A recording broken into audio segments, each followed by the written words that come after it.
Adam Ghetti, welcome to the hot seat, Ionic Security. And most appropriately, just introduce yourself because you're a hacker. You just helped everyone hack Alan Tatel. It's fabulous.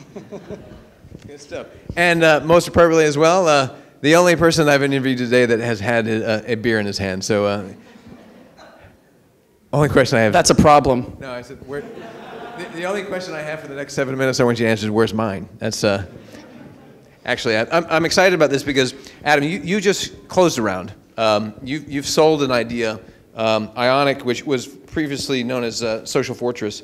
Ionic Security is the first company to be in the Southeast to attract Google Ventures. This is true. Kleiner Perkins as well led the round. How much money did you just raise? Just about $9.5 million.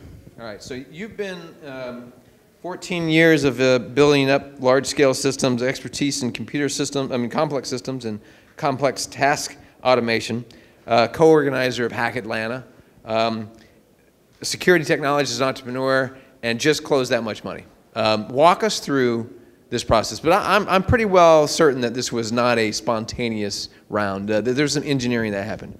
How did you do it? Good question. I would say that if you go back 2 years now, more than 2 years, I was actually talking with Alan as we were going into Flashpoint about, like, here's where we are. And where we were at the time was, here's some really, really, really crappy demo code on my laptop. And here's where we want to be. And here's what that looks like. What's that process? And with folks like Alan Tatel and Christopher Klaus here locally, and Sig Mosley and Paul Judge and others here in town, every step was thought through. Every step had multiple options. And we walked backwards from where we wanted to be to where we were. And we said we want to, within a year's time, do a seed round with some very strategics both here in Atlanta and folks from outside of Atlanta, just to have alternate perspectives. We did that. So in May of last year, we closed $2 million with some folks here in town, as well as some folks out in New York and some folks out in the Valley. Then we said within a year's time, we would like to go find a tier 1 VC that has strong internet security, enterprise internet security expertise, has enterprise software expertise, but also has consumer expertise, because we eventually see ourselves providing value to them. So here's where we are again today. Here's where we want to be again. How do we walk backwards from there? That means we need to attract certain team members to round out the team. To Alan's point, it was still at the time just me when we raised that seed round and my operating business partner, Roger. And so we knew we needed to put a solid enterprise class VP of engineering in place to go build out an enterprise class engineering team, which is not my expertise, is not my background. We needed to get enough traction with product and hiring to then go attract a solid CEO that possessed the proper enterprise security software background, so that when we were going to talk to the Global 2000 enterprises and to other organizations, that it wasn't just a team of technologists, it was a team of very thoughtful operators that they were already comfortable with. From there, we needed to get a few customer traction points. And then we knew once we got that we could start having the conversations with our existing investors, several of which were high net worth, several of which were also kind of tied to more structured seed capital funds. And we could determine, was it the right time or not? And we could constantly validate it based off internal relationships. And at the right time, we take that back out. And we did. So in February, during the largest information security conference in the world, it's out in the Valley called RSA. It was an area where we knew there would be security on the front of everybody's mind, and a time that all the VCs that were in the space would be in town from all over. And so we put a strategy in place earlier this year to buy RSA, have enough traction points in an organized fashion to tell our story, and that we would have the right meetings lined up. And then we spent probably a good 30 days, almost a solid month, easy, on actually determining who was the right way to get to the right person for the meeting. So you'll hear a cliche line all the time from folks, it's all about who you know. I certainly like to take it one step further and say it's all about how you know who you know. A lot of people can make introductions for you, a lot. What you don't really truly know is what's that person's real relationship with that person, the other individual. It could be they met at a party, they happen to have each other's contact info. That is a worthless introduction. And I'm sorry to anybody that's ever done that. It just truly is worthless if you're really trying to get something done. You want to find somebody that has the respect of the person you're trying to get to, and not just any respect. Do they have respect from a technology point of view, from an investment point of view, from a customer, so forth and so on. So we took our entire network that we had, investors, advisors, our team members, and said, who here has the best relationship for the right reasons with the people we want to go meet with? We lined up the meetings. We had the meetings. And we kind of whittled out a few of the ones that weren't going to be interested in our time frame and at the kind of philosophy we were taking to our business. So we got a short list of about 5 firms together at that point. And we had second follow-up meetings the same week. Since we were in town already, and we knew they were going to still be in town all week, we arranged the first set of the meetings early on, arranged the second set of the meetings that week, and from there, we whittled it down to 3 firms very quickly. And within that period of time, starting basically the 3rd of March to April 19th, we closed the 9.5 by going through another process that, and talk to you ad nauseum, not here. But we try to think through every decision we make at this company in a very open and transparent and logical way. And that's kind of the thought that went into doing what we just did. So let's go to the ursprung of this whole concept called Ionic Security.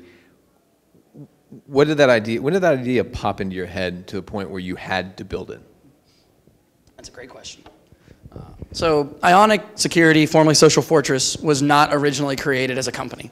Ionic Security, Social Fortress technology stack was created because back in 2010, Mark Zuckerberg kept changing the privacy settings on Facebook so many freaking times in so many different ways that you really couldn't get comfortable with the fact that if I sent you a message in some form or fashion, that's where it would end. And so like one week I changed all my complicated privacy settings and I felt fine. A week later I posted a message on your wall and I realized that 2 of your friends commented on my message and I'm like, but why did they see it? I don't understand. I said this just friends, right? And so it kind of got me like just agitated with the situation. I'm a firm believer that privacy is not about something to hide. It's more about having kind of a set of trusted relationships that you feel you can be confident and confide with. And versus kind of that mainstream, you're hiding something. And the way I like to think of it is really simple. If you got 500 Facebook friends and you have kids, so I ask all married people this question. You have 500 Facebook friends, how many of them would you have over to your house for dinner? Most people normally say, I don't know, 100 of them? Like, okay, cool. How many of them would you have watch your kid for the weekend while you and your wife went out of town? That number normally drops down to slow double digits and sometimes single digits. That's privacy. That's your personal life. There's nothing, you're not hiding anything. It's just a different way of thinking about it. So I'm a firm believer in that. And Facebook got me agitated, and there wasn't a solution on the market to fix that, so I built it for myself. Started sharing it with some of my close friends that happen to have strong information security backgrounds, people from Lockheed, Christopher Klaus, and they're the ones that said, dude, yeah, business, like go do this. That's kind of how this thing came to life.